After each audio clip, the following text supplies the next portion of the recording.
Hi, it's Sunday, April 30th, 2023.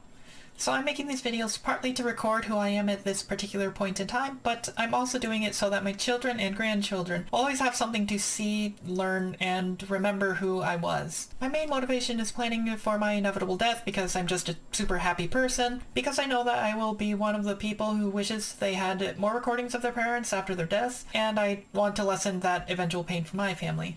If I get to a situation where they have absolutely no desire to remember me more, and instead only want for me to still be there, then I'll consider that a success. Of course, there's definitely an argument to be made that having that amount of access to recordings of a deceased loved one could delay or prevent the healing process, but I choose to currently take the perspective that it is better to leave a door open for someone else to choose to ignore than to close it for them and deny them the choice in the first place. There's also the fact that, there's going to be a ton of other people that have to deal with this kind of thing before anyone I know even needs to think about it. Actually, I wouldn't be surprised if there's already some research into the psychological effect of having an overwhelming amount of media of a loved one available. There's been, something of a modern celebrity for over a century, and there's definitely been examinations of how their children deal with their parents' fame. And that's not even getting into the non-audio/video ways of preserving someone's likeness. However, the ability for effectively anyone to record themselves and their families, and then the ability for a large part of humanity to save those recordings on potentially permanent places on the internet, makes me think that in 40 years or so, there's going to be a number of variants of existing industries related to death that specifically cater to the children of those who have an overwhelming amount of recordings of their parents.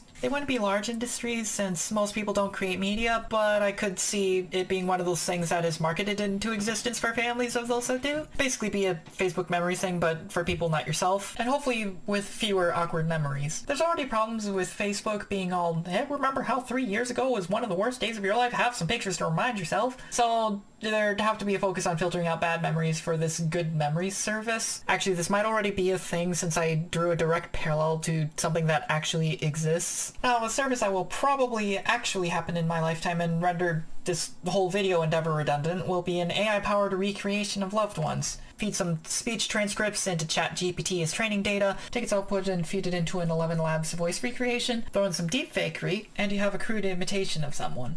There's already people starting down that path, so it's only a matter of time until the tech is mature enough that the average person who is not at all aware of tech could have ads pushed to them following a funeral. Because capitalism don't stop for minor things like human grief. I wouldn't be surprised if a decade from now, ordering a chatbot version of a loved one is just a thing that exists. That would definitely handicap the grieving process, though I could see it also being something that could be used to get closure or something. I can already see the pricing model.